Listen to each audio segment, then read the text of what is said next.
My name is Alan Leeds. Perfect. And I'm an honest cheat Oh, from New York. It's our favorite kind. And when I was 16 years old from New York City, I went there with my girlfriend. And there was a gentleman there. And he said, hey, I have 4 cards. How would you like to earn $100? And I said, sure. He said, it's very simple. All you have to do is follow the ace of money. And if you get that, I'm going to give you $100. Now, you're new to this, right? So what I'll do is I'll put 1 card down here. So it's much easier now. All you have to do is follow the ace among 2 blank cards. Oh, by the way, give me $20 to get things started. So I gave him $20. And he said, watch. I take the ace. I put it between the cards like that. And he says, here is a blank card. The next card is the ace of money. And the last card, of course, is blank. And he said, okay, for $100, where do you think the ace of money is? The middle. And that's what I guessed. I said, yeah, it's the middle. He goes, no, you don't understand. I'm using these blank cards here. And the ace of money is on the table. Oh, you said, oh, I lost $20 on that. Oh. He said, look, I think you understand what's happening now. What I'll do is, I'll let you do it again. And I'm going to give you $200 if you get it right. So he takes the ace, puts it between here, and again, he shows me the bottom card is the ace, is blank. The next card is the ace of money. That's right, thank you. And the last card, of course, is blank. And he said, okay, find the ace of money. Sir, where do you think the ace of money is? Over there. And I thought that he thought that I thought that it would be over there. But I was stubborn. And I said, in the middle. I wasn't as smart as you. And he goes, look, these are the blank cards. The ace of money is the one on the table, because that's the one you would have won. And you would have won. But unfortunately, I didn't. He said, I'll tell you what I'll do. I'll do it one last time. I'm going to give you $400, and I guarantee that you'll get it right if you guess one of these. He puts it here, and he goes 1, 2, 3. Okay, where do you think it is, sir? Well, it's got to be on the table. And he goes, no, I guarantee it's one of those. When I was young, I was Branch, I was 17, growing a beard maybe. I pull it out, and it's blank. He goes, I gave you every chance in the world. You could have picked the middle one, that's exactly right. You could have picked the one on this side, that would have been it. Or you could have picked the card on this side, that would have been it. Because I'm using 3 aces of money and only 1 blank card. Whoa! Well, thank you. And with that, I looked at my girlfriend, I turned back, the cards were gone. He was gone, and guess what else? My money was gone. Fortunately, I married her, so I got an okay on that one. So, what I learned from this is you do not want to cheat a cheater from New York. Thank you. So, what I learned from that, when I was 16, 17 years old, that I don't want to be a hustler. If I borrow something from somebody, I need to give value back. So, who here has a bill? Phone bill? $20 bill or a phone bill? Oh, you have a bill, that's great. Yeah, 20.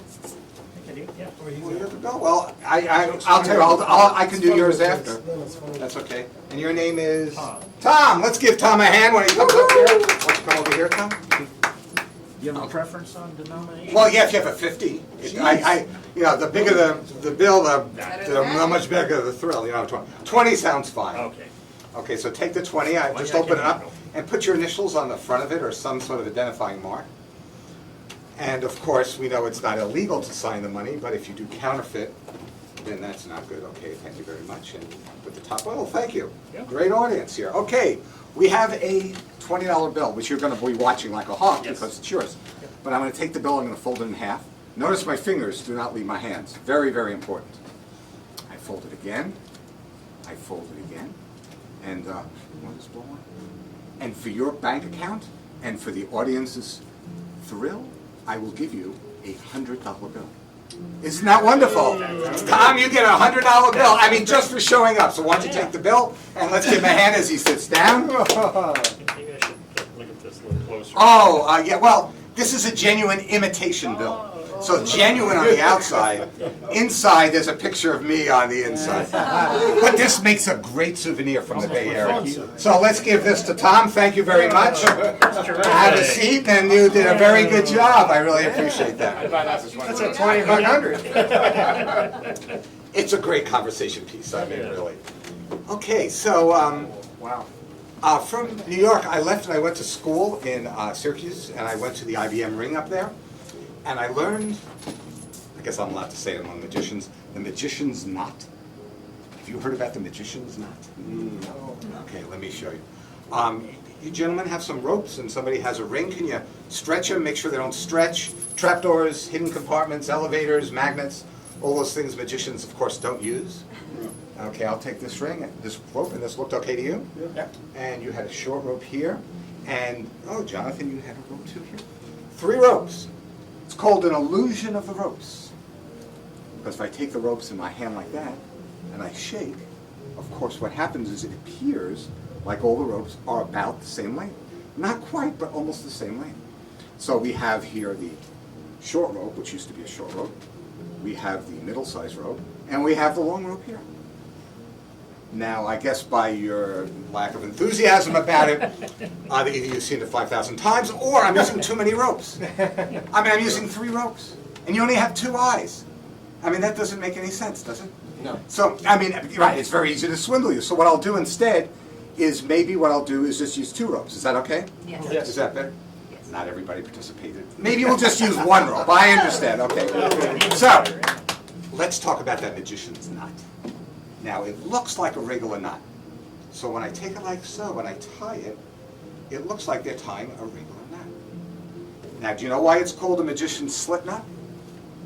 Because it slips. Oh, no. So I take my hand like that, and I can kind of just slip it down the rope. And of course, you can slip it not only down, but you can slip it up. Could you just put your hands on the bottom and slip it up? Slip it in? Yeah, just, there you go, all the way up. Let's go all the way.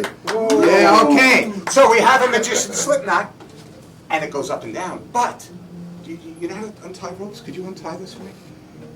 When you untie it, it almost looks like a regular knot and a regular rope. So that's really good. Okay. So the question is, what can you do with a magician's slip knot? Right? I mean, that's the thing, not just slide something up and down.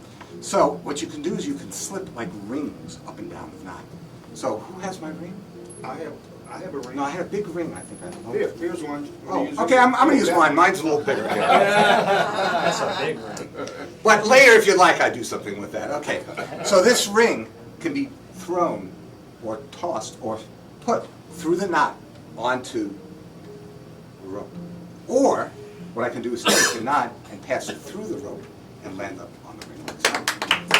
So we can get the ring on the rope, right? Of course, if it goes on the rope, it should come off the rope. You want to hold on to the ring? Got it? And what we'll do is we'll pull it off and we'll get it come off the rope. Of course, A hole in it. yeah, right through the big hole, right. Of course, I could take the ring if I was an acrobatic type of person, just kind of throw it, and of course have the ring go back on the rope this way. Now, you're probably wondering what's inside this knot. I mean, really, what is a slip knot? What is inside a slip knot? Do any of you know? Slip. 2 ends, slip and 2 ends, right, we have 2 ends of the rope. But these ends aren't just regular ends.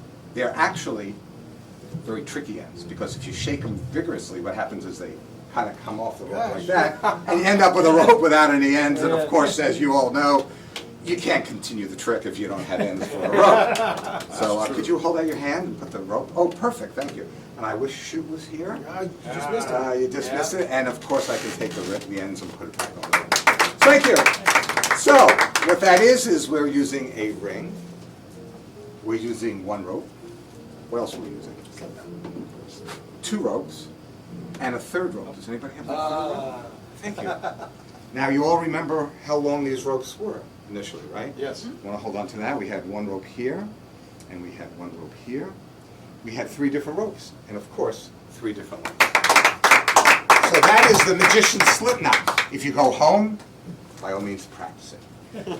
So that's the end of my rope, and that is, of course, the end of my effects for today. So I'd like to thank you all for... I think you have his money. Thank you, Alan. I'm sorry? Got his money. Oh! you care about that. I thought you'd forget. That's right, I'm an honest cheat. So there's no way I should do something here. So, you want to please come up here again? Should I bring this? Yes, happy you to can trade you. keep that. In eBay, it's worth like, well, I bid on it last week at $5, yeah, but I don't actually have a bill to give you. However, I'm an honest cheat. We have a package, a present for you. Yes, we have a present. Oh. All right, and inside the present, we have here a wrapped present for you. Would you want to switch that present, that wrapped present, for that bill? It's hard to decide. Well, I have here a knife. Okay. I'll make it, that way you can hold on to the knife. And I have here a, It's a magic cancel knife. yeah, a Magic Castle, that's right. Actually, I was on the plane here, I'm from the Bay Area, and 2 inches, I thought it was good. No, they confiscated it. But what I have here is wrapped, and I have a knife. And if I open this up, what we'll see is we can have a lemon. So if you can all see, nice, pretty lemon. Lemon. It's organic, don't worry. And I'll take the knife, and I want to just, yeah, that, perfect. You've seen a couple magicians before, right? And I'm going to cut it like that. Squirt it. And if I open it up, I'm just going to walk around, so you just stay put here. I don't want them to think that there's something growing inside this lemon. So if you can all see, there's a nice lemon with a bill inside. A little green. Now, you can applaud, but that might not be your bill. That's a good lemon tree, though. It is. I'll put that down here. Could you pull out the lemon, the bill from the lemon, and you can clean it off? I don't want to touch it. People think, pass up the lemon. Let me not do that here. And we have a bill. We have a It's bill. it's a $20 bill. It is a 20. So Tom, that's a good sign Sure. that I might be able to keep it. That's good enough right there. I'm Yes. satisfied. You know? Okay, let's see what we have in there. And the question is, Does it have does it have? a signature TC, of Tom right. TC signature? So, being from New York and on a swindle, I'd like to thank you. You get a genuine signed lemon-scented bill. A lemon scented bill. You get a souvenir $100 bill. Oh, there you go. And Tom, you get something more. You get all this applause. Oh.